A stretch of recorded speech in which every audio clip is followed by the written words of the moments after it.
Talofa Lava and warm Pacific greetings and welcome to Explorer Classroom. My name is Alexia. I'm a Samoan and based in New Zealand and a National Geographic Young Explorer. And most of all, I'm so excited to be your host for today. We are absolutely thrilled to have you joining us for the second event of the Explorer Classroom Ocean Expedition to the Solomon Islands. You'll be joining a real-time scientific expedition documenting the ocean habitats and wildlife of the Solomon Islands. Your crew will be National Geographic's Pristine Seas team. They are on a mission to protect vital places in the ocean and around the globe, and they will be bringing you along on their voyage. Today, the Pristine Seas team will inspire us with stories straight from the field before answering your questions live. Let's get ready for an amazing session. Before we join the team live from the research ship, I'd like to welcome all of the amazing classes who are joining us today. We're thrilled to have schools from across the Solomon Islands with us. And so if you get a shout out and get mentioned in just a moment, please let us know in the comments and give a little bit of a cheer and some hype for all of our wonderful schools. So first of all, I'd like to give a shout out to Lunga Community High School. It is fantastic to have you with us. St. Joseph's Catholic Secondary School, thank you for joining us. We also have Woodford International School. Go Woodford, it's great to have you here. Changhua School, amazing. St. Nicholas Anglican College, Bishop Epal Catholic College, and also we have schools across the globe joining us. It is truly a National Geographic global family joining us today, including Miss Martina's class from Italy. Fantastic to have you here. Give us a shout out if you are here. And also Teacher David's English class from Mexico. And we have lots of amazing individual people tuning in from David's class in Mexico, including kids like David. I can see you've got the cool galaxy background, and also HCIS from South Korea. And I am so excited to have you here today as you join us, and we also have our fam joining us on YouTube as well, so lots of love for you all. Now, we're especially grateful for the support and partnership from the Solomon Islands Ministry of Education and the Solomon Islands National University. Today, we have some very special guests. We will be connecting live with Pristine Seas scientists aboard a real-life research ship, the MV Argo. As part of their 5-year Pacific expedition, the team is wrapping up a 6-week expedition around the Solomon Islands. And today, they are joining us as they are transiting in the open ocean just north of Makura Province. So let's go straight into meeting our incredible team. First, we're going to be joined by the underwater icon and lead scientist on this expedition, Molly Timmers. Hi, Molly. Please drop some love for Molly in the comments and keep the love going because we have 2 more superstars in the classroom today with us, including the ministry people from the Ministry of Fisheries and Marine Resources, Solomon Islands. So please give a huge shout out to some of our heroes of the sea, fishery officers Priscilla, Peter Kaka, and David Aram. Hi team, we're so excited to have you join us today.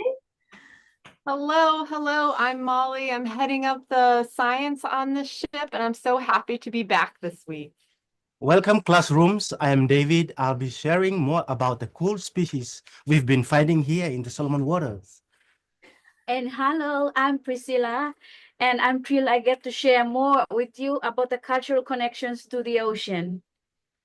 Yay, thank you. We're so excited to get into it, and make sure you drop some love for the amazing Molly, David, and Priscilla in the comments below. Let's dive straight into it. Last week, we learned all about some of the research methods and amazing technology the Pristine Seas team uses to gather data. We heard about scuba diving, the baited open water camera, and the deep sea camera. But did anyone spot the manned submersible on the graphic? See if you can spot that submersible now. Now that technology looks so epic. So let's hear and see a little more from Molly about one of the most cutting edge technologies they have on the ship. So this is our incredible Argonauta. It's a deep sea submarine that goes down to 1,300 meters. That covers so much more of the ocean than we have ever been able to explore. And the deep sea is one of those places that very little is known about. Very few humans have even seen. And inside the submarine, we have a pilot and 2 passengers. And those passengers are able to observe the underwater wildlife, take notes about it, take images, because we have a high definition camera in front of the Argonauta that will film all of these amazing organisms. We have a robotic arm that can take rocks and other things off the bottom so that we can actually look at them here on the surface. We have a water sampling system on board as well so that we can filter some of the water and look at organisms we can't observe with the human eye. There's amazing things going on with this submarine. It's absolutely incredible. That absolutely is incredible. What a truly unbelievable experience. I just can't imagine what it must be like to see the ocean from the perspective. Now, you may have spotted someone in that video that does look a bit familiar. We saw Priscilla maybe in that submersible.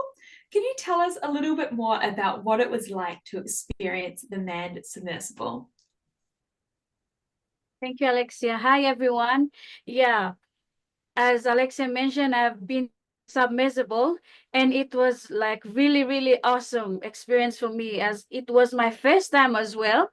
And I got to be in the sub and going beneath our ocean and to actually see what's underneath there, and to see different species and also the habitats that they live in. So it was like so beautiful down there. It was like a great experience for me to really go down that depth and actually to see how's our ocean like, and the different species that I got to see when I go in the sub. So it was like really awesome experience for me as a first time person to be in the sub and going beneath our ocean. Oh, that is epic. And let me know in the comments if you want to have that experience. I'm seeing some amazing comments coming through. Ivana says, that is so cool. Well said, Ivana. The whole team has been able to see so many unique and spectacular things. There must be so many cool creatures beneath the waves. We'd love to hear more about what you have been finding. Can you tell us a little bit about some of the marine life you've been able to capture on camera? Absolutely. So we're excited to share with you all just little snippets of all the different technologies we have. And we're going to start with these open ocean cameras. So some species that we've seen during this expedition, we see pelagic species such as the rainbow runner. As you can see in the screen, there's also barracuda there, and this species plays important, significant role in our environment. Yeah, for example, barracuda and rainbow runner are both important predatory species that play crucial roles. For example, barracuda, they are top predators. Yeah, so they help regulate population. They eat smaller fish to maintain balance in the marine food web. Yeah? They are also indicators that indicate of a healthy marine ecosystem, as they thrive in clean oxygen. Yeah. So when the environment is healthy, you can see that the existence of these barracuda. And for the other species, the rainbow run as well, they are highly efficient predators that also help control population. Yeah. The the killing to food web is that they are important food source of a larger predators such as shark and tuna. They contribute overall to the health biodiversity of our marine resources. However, overfishing and habitat degradation can threaten this population, emphasizing the need to do sustainable fishing practices and marine conservation to continue maintain the health and our connection with these marine species. But look at this. We also get to see some amazing sharks like the mako shark. Did you know that the mako shark, they're the fastest swimming sharks on the planet. They can reach up to 45 miles per hour or 72 kilometers per hour. That's so fast in the ocean. And they're known for their breathtaking aerial displays. And what that is they can jump out of the water and twist and flip. And it's really amazing to see. And sometimes they can jump up to 30 feet out of the water. And by doing that, it helps like disorient the prey that they're trying and to escape predators. And they are one of the ultimate apex predators. They help regulate populations of smaller fish species, preventing them from becoming overabundant and disturbing the ecosystem's delicate balance. And now from the open ocean, we're going down to the depths of the ocean using the deep sea cameras. And what we see here is actually a cusk eel. And these cusk eels are scavengers. They eat food, what they find on the bottom. And you know what? Some of that food could even be food that sinks all the way to the bottom from the top of the ocean. And they're not picky eaters. But because it's so dark out there, they need to use their noses, their sense of smell to find food. And that's why they're sometimes referred to as swimming noses, because that's how they detect their food. They can also be kind of slimy. Now, another interesting organism that we see down there are chimeras. They're actually distantly related to sharks, but they don't really look like sharks. And the interesting thing about their name is, they're funky looking. And their name comes from Greek mythology, where chimeras were beasts that were part lion, part snake, and part goat. Can you see different animals that look like they're combined into this species? I kind of see maybe a little shark, maybe a little fish, maybe a little, like almost like a snout of a dog. It's really interesting. And then from this deep sea, we're going to move up into a little shallower, but this is more like 300 to 200 meters. So it's still deep. And this is from the submarine. And what you're seeing here is one of the habitats on a slope. And you're seeing crinoids. Crinoids are sea lilies, and they're actually related to starfish. You also see sea fans and other types of inverts and soft corals. So it really is a different type of habitat than what you see in the shallows. And there are other interesting organisms down there as well. Yes, and as you can see in the screen, we have like octopus. And did you know that octopuses have large brains? They are considered one of the most intelligent invertebrates on the planet. And they have 8 arms, hence octa in their name. And each of their arms can perform separate tasks simultaneously. And they have suckers on the underside of their arms that are like suction caps, enabling them to attach to things and climb. These suckers can also taste and smell. And also, as you can see up in the screen, we have the sea cucumber. This is a deep sea cucumber. They are called sea cucumbers because they look like the vegetable, as you can see. And this species has large teeth-like projections along the side. Can you see them? This is a new record for Solomons. It's like first time ever seen alive here in the Solomons. And its name is Holothria foresti. That is incredible. It is so amazing to see all of those animals, and the comments is just popping up of everyone just loving seeing all of that. Thank you so much for sharing with us. And I can't believe that is the first time anyone has seen the sea cucumber at that depth in the Solomon Islands. We are truly getting to see things here in this webinar that no one else on Earth has seen before today. So we are so lucky, and this is a really exciting day today. Now we're going to move to shallower waters where some of the animals may be a little bit more familiar to you. Before we hear from the team about their most interesting findings, I want to test your wildlife knowledge. We're going to show you a close-up of a species you can find on the reef, and I want to see if you can guess what species it is. Teachers, get close to your keyboards as a poll will pop up with each question, and you can vote for the answer for your class. Okay, team, let's go straight into animal number 1. Look at this image here. What kind of animal is this? Is it A, sea star, B, a coral, C, a sea cucumber, or D, giant clam? Teachers, you should see a poll on your screen now. I'm going to pause to give students a time to think and answer. Let's start that countdown.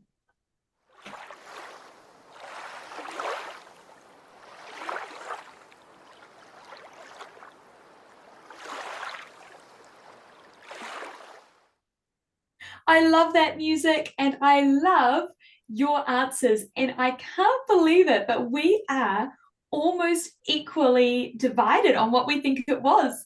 We've got roughly 1/3 of you say it's a sea star, a coral, or a sea cucumber, and a smaller percentage of you think it is a giant clam. But to be honest, it seems like we're pretty mixed on what the answer is. So the answer is, get ready, sea star. Answer A. So if you said sea star, give yourself a pat on the back, pat the person sitting next to you, and well done. Now, this specific species of sea star is cool because they can blow up when they feel threatened. Yes, that is true. So we can move on to the next animal now. What kind of animal do you think this is? Is it A, a shark, B, coral, C, shrimp, or D, giant clam? Put your votes in now, team, into the poll, and let's start that countdown.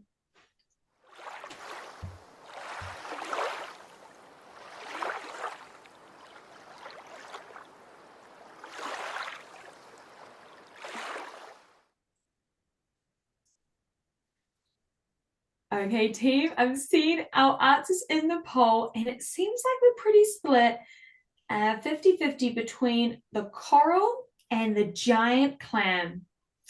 And the correct answer is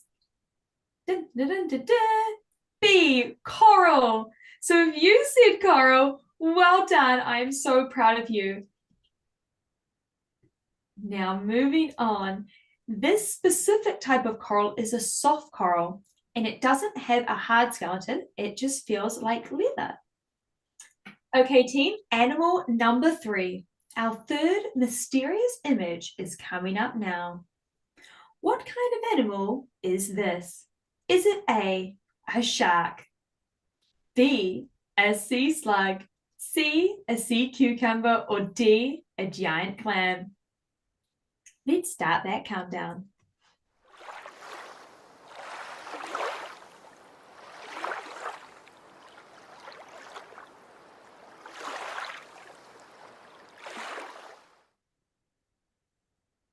Okay, team, I've seen 2 very strong answers, either a sea slug or a giant clam.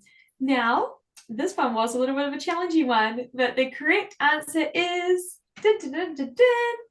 D, a giant clam. Now, we heard about the giant clam from David last week and how important they are to the ecosystems and the local communities in the Solomon Islands. They are critical for the ecosystem because they filter bacteria in the water. Now, team, we have one last question. What kind of animal is this? Ooh, this is a hard one, but I know you can do it. Is it a sea star, a sea urchin, a sea cucumber, or a sea tomato? Let's start that countdown.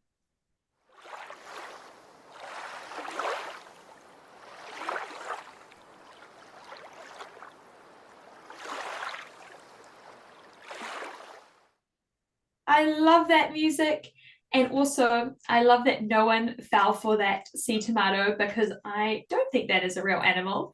Because the correct answer is dun, dun, dun, dun, dun, sea cucumber. So well done. If you said a sea cucumber, give yourself a pat on the back and pat the back of the person sitting next to you.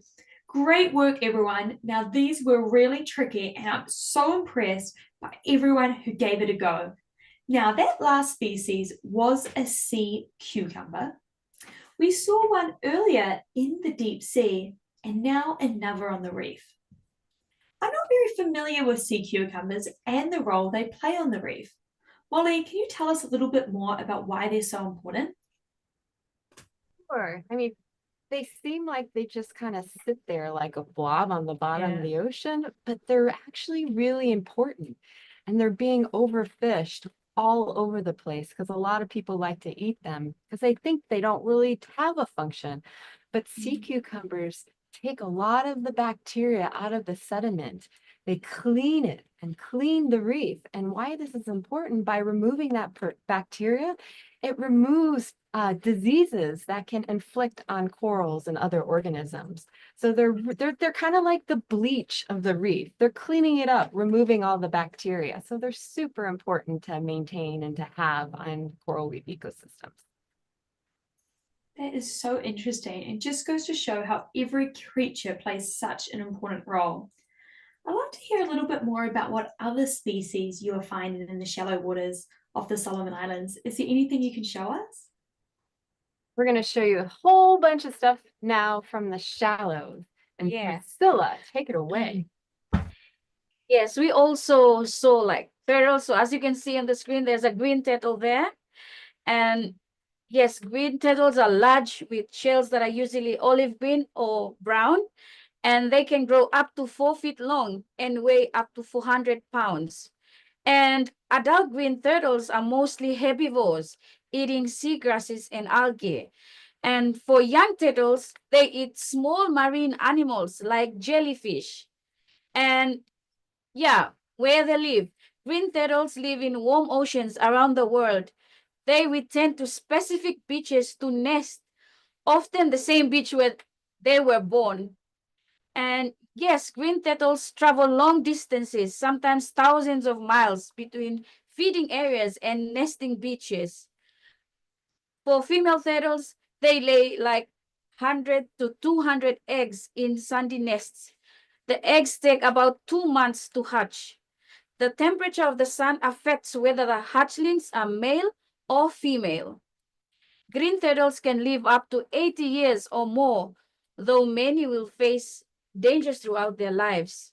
So green turtles are important for the ocean because they eat seagrass, which helps keep the seagrass healthy and growing, which is good for the environment as seagrass provides food and shelter for many other different sea animals and also helps keep the water clean. All right, let's go to another species. So these are gray reef sharks. They play significant cultural roles with our people in the Solomon. For example, in Makira, Ulawa people, they could see sharks during enthronement, of a new chiefs, or the settling of disagreement between tribes. Sharks are believed to be protecting the sea, and also when there is shark, it means that a fisherman has to move to another fishing site. Shark also shows some danger. Let's go to another province in Choiseul.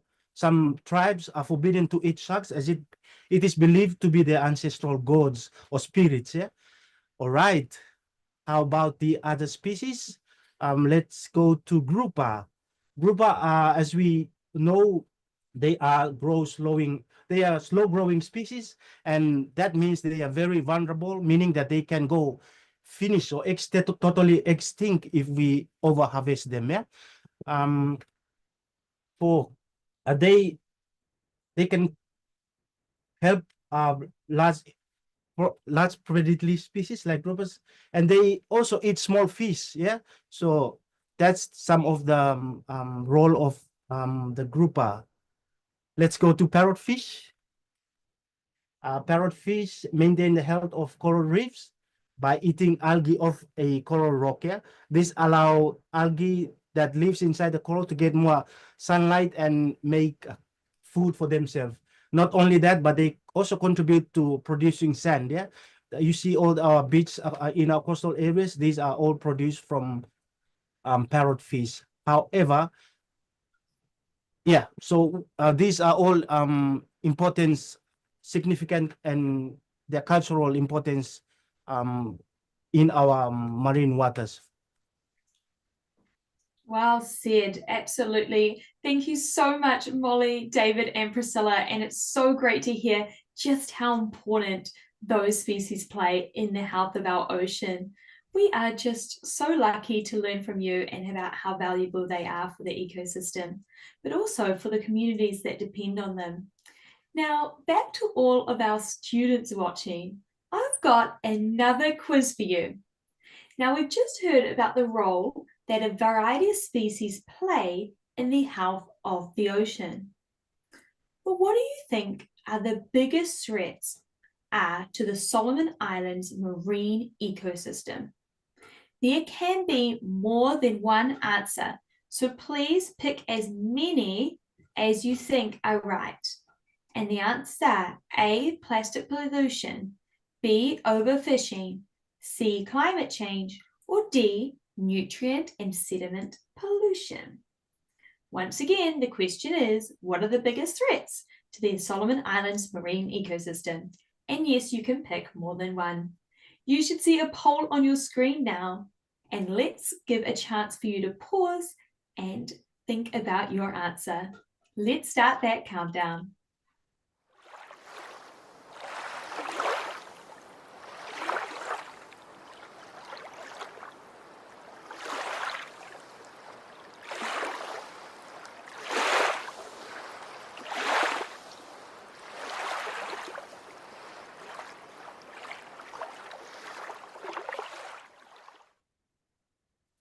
Thank you all so much for submitting your answers. Now, this is a really important question. So I'm going to turn it back to the team for the answer and to share more about the health of the local marine ecosystem. Yeah, there are so many threats to the marine ecosystem, and these are just 4 of them. And many of you responded that all 4 are threatening, and you're all correct. I'm going to let Priscilla and David say which one they think is the most threatening to the Solomons, but I'm just going to explain a little bit about why there's such a threat to coral ecosystems. So plastic pollution, the plastic will break down and organisms will ingest that. You know what? Eventually we ingest some of these organisms. So it's not good for us. It entangles critters on the reef. It's just not good all around. And plastic is not natural, so it stays there for a really long time. Overfishing is a really big problem. And it's not just overfishing of fish, it's also the giant clams and the sea cucumbers. David just talked about the parrotfish and how they're super important to graze the algae off of a reef. And a lot of people like to eat parrotfish. So if you remove the organisms that's grazing on the reef, then the algae just explodes. Think of having a garden, and if you don't weed your garden, your weeds are just going to grow all over the place, and it's going to be hard for your vegetables to grow. It's the same thing on a coral reef. And then, like I mentioned with the sea cucumbers, you take too many sea cucumbers and you don't have the organisms removing the bacteria. So you have more algae and cyanobacteria and diseases that inflict it. So overfishing is definitely a big problem.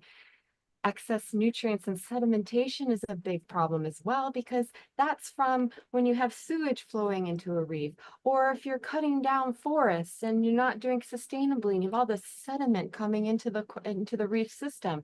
The sediment smothers the coral, so they can't grow or eat or reproduce. And the increased nutrients, algae love increased nutrients, and so they just explode in their growth, and it's hard for the corals to compete because there's competition between corals and algae all the time for space. So that's a big problem. And then of course climate change, especially over global warming, is a significant impact on reefs across the globe. That is when the temperatures are getting so hot that the corals just can't survive. They turn white, which is called bleaching, and then they die and degrade the habitat. So there's lots of threats. But David, Priscilla, what do you think is one of the biggest threats, or are they all? Yeah. For the Solomons? Yeah, so like here in the Solomons, like all the four answers are correct, because we have different threats around our communities and our provinces. So plastic pollution is really a problem, and also overfishing. When our population keeps growing and then overfishing continues to go because people depend on the marine resources. So we have overfishing, and also excess nutrients and sedimentation, where like communities that do logging and even mining, those runoffs from the land always go down to the sea. So we will destroy our habitat. So like four of the answers are all correct. Yep. We have those threats in different provinces around Solomon Islands. And yeah, like we see climate change is really affecting our communities, especially for the smaller islands. They are really affected by climate change, which it's really, really bad for their habitat, and as well as the whole marine ecosystem in the different communities around Solomon Islands. So yeah, the four threats that we have seen here is really in Solomon Islands. We have those threats around different communities in Solomon Islands. Anything else you can think of, David? But Yes. yeah, overfishing, like for communities, we have seen that now people are catching like lesser, like smaller sizes, and even spend more time in the sea. So it's like real threat for our marine environment, our marine ecosystem, and our marine resources, which we depend on. Yeah, and I think to add on to what Priscilla and Molly have just said, if there's a heavy rainfall in Honiara, I think every students and everyone in Honiara knows that our river will be full with plastics, and what happens on land will be ended up in the ocean. So there's a connection, so I think these are all happening in our country, and I believe it's also happening in other countries. So these real significant impact of that can destroy our reef and can help destroy the habitat of our marine resources that we have. Wow, Yeah. thank you for sharing that insight with us. And what I'm hearing is just how crucial it is that everyone listening to this now realizes how much of a role they can play in protecting the ocean. Communities all around the world depend on the ocean each and every day for their livelihoods and traditions. The Pristine Seas team is ensuring that they hear from and learn from these community members. Let's take a look now at how Priscilla has been working with these communities across the Solomon Islands. Most of the communities here in Solomon Islands are coastal communities, so they depend entirely on their marine resources for their daily food and also for their livelihood. Some of our provinces have traditionally connections to some of the marine species. For example, in some of the provinces, they do shell money making, which is more like the traditional way of doing things. Most of the coastal communities in Solomon Islands, they do fishing for different types of species. Ocean is us. We are really linked to our ocean. Start here, then cross go ocean, yeah. Yeah. Then all here now for maybe with information they're gonna receive, and that they will, I mean, that will really help them with decision especially. For myself, as a fisheries officer, our work is basically to support community in their marine resource management initiatives. Having visiting the villages and the communities here in Reef Islands, and they seeing us, locals, being part of this Pristine Seas team, they are so happy and proud for us to be working with this team. They say, oh yeah, we see the fisheries officer there, we see there's an environment officer there. If they want to do resource management, they will be informed to make better decisions for their community and to protect and conserve their marine resources here in the islands. That was so powerful to watch, and I feel so hopeful seeing the work you are doing, learning from these communities and understanding their relationship to the ocean. Priscilla, why is it so important for coastal communities to be involved and to be there protecting the ocean? Thank you, Alexia. Yeah. So like we've said earlier, like for us in Solomon Islands, we depend on the ocean. Yeah. So ocean is really important for us in Solomon Islands. It's like our food source. We can fish for yeah, we can get different type of fish for food, and also for our livelihood as well. Many people depend on fishing for different fish, also shellfish and other types of species in their reefs for their livelihood. They can take it and sell it for basic needs, and also for their food as well. And also, as David said earlier, it's part of our culture too. We have some cultural connection to our ocean, especially with for us in Solomon Islands. We have different provinces, and different provinces have different cultural practices with the ocean in terms of different species. So like I've said, in the video, we have people in Malaita province who are doing shell money making, and we have different parts of Solomons which they use turtles for even their feasting. So those cultural practices and the needs of people in coastal communities in Solomon Islands towards the ocean, that came the importance of doing marine resource management, or to do protection in different communities around Solomon Islands.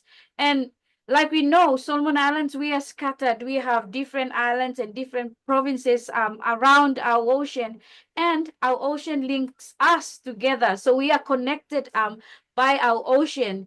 And as I've said, we have cultural significance for different provinces towards the ocean and some of the marine species. We have custom stories or even some rituals that we use with our marine resources that differs from different provinces. So like we know Solomon Islands, we have like a diverse in culture. So the culture is varies from different provinces, but then connecting us to the ocean. So yeah, that's the value of ocean to us people, because we depend on our ocean for food and also for our livelihood and our cultural practices in Solomon Islands.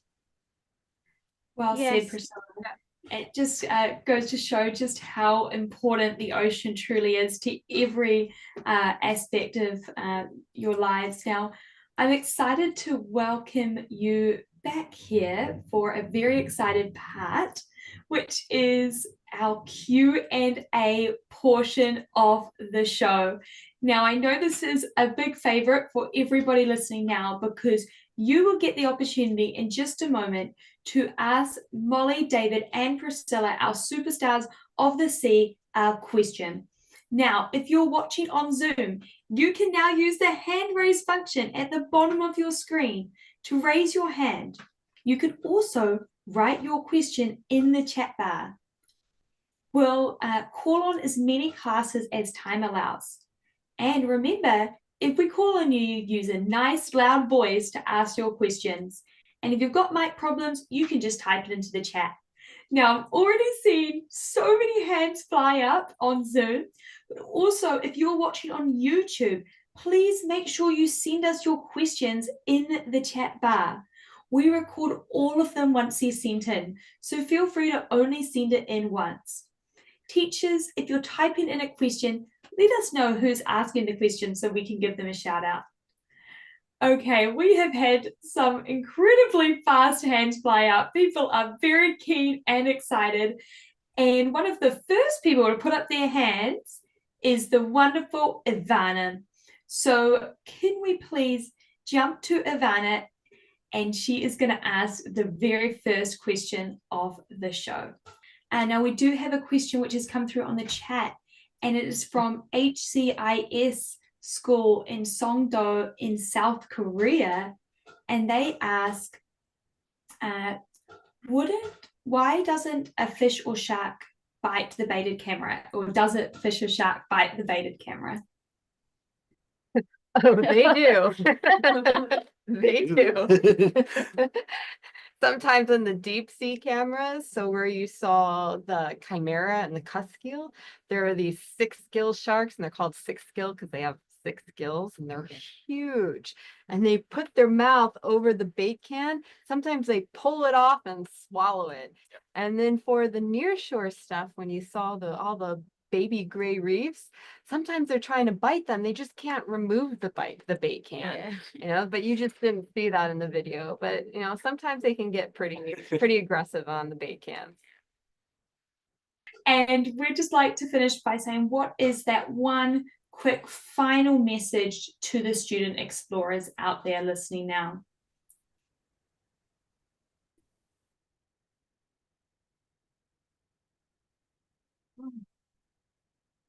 So hello again, everyone. It's sad that we have to leave.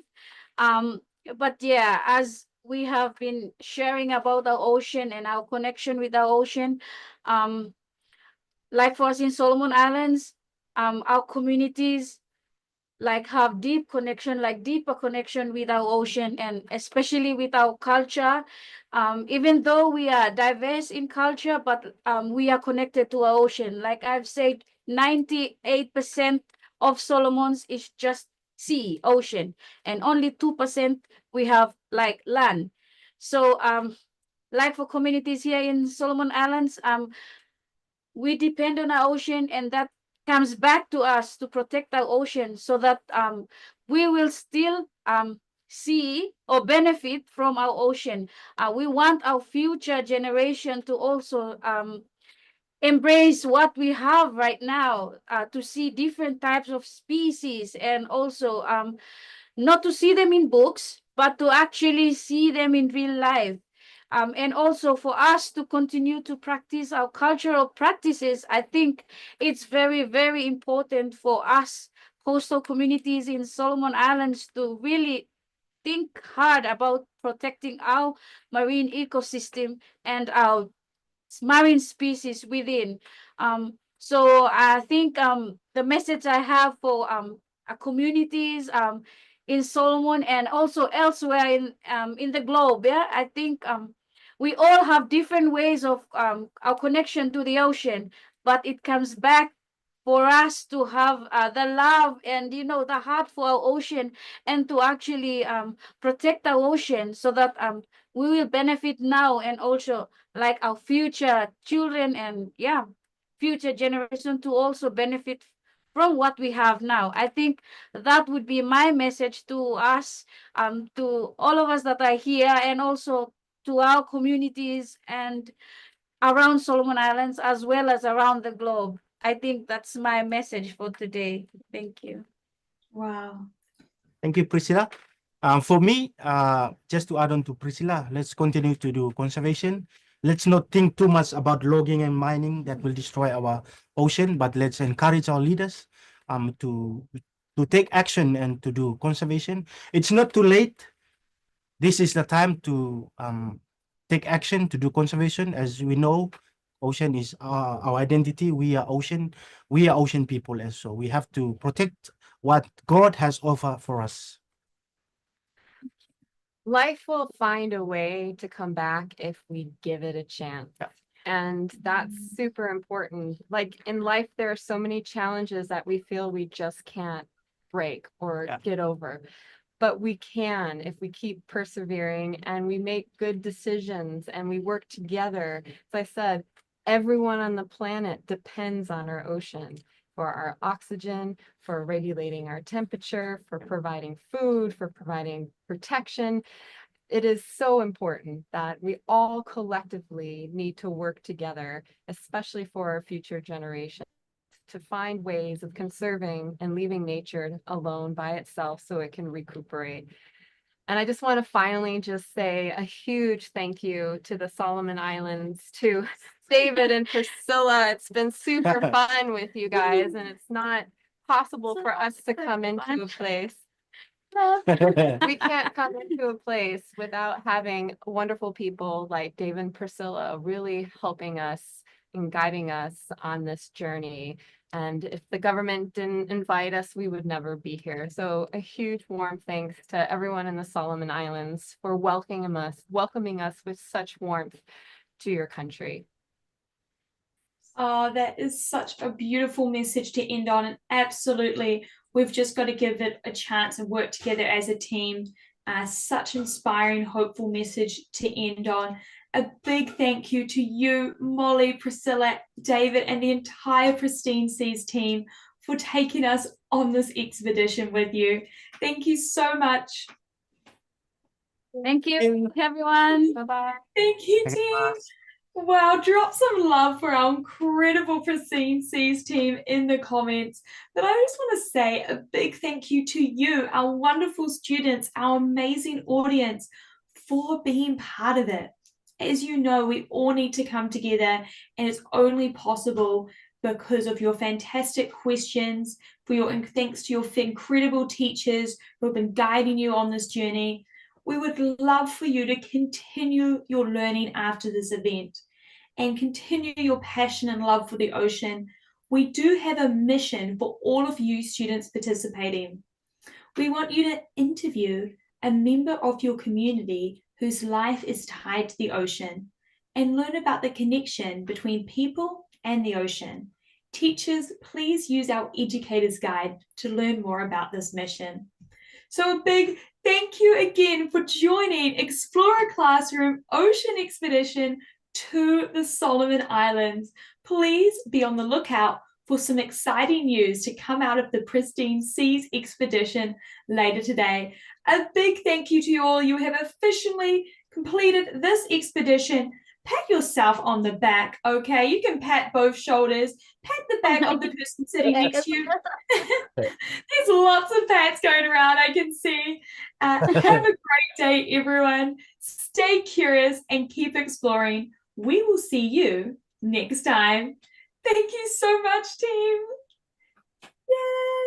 Yay!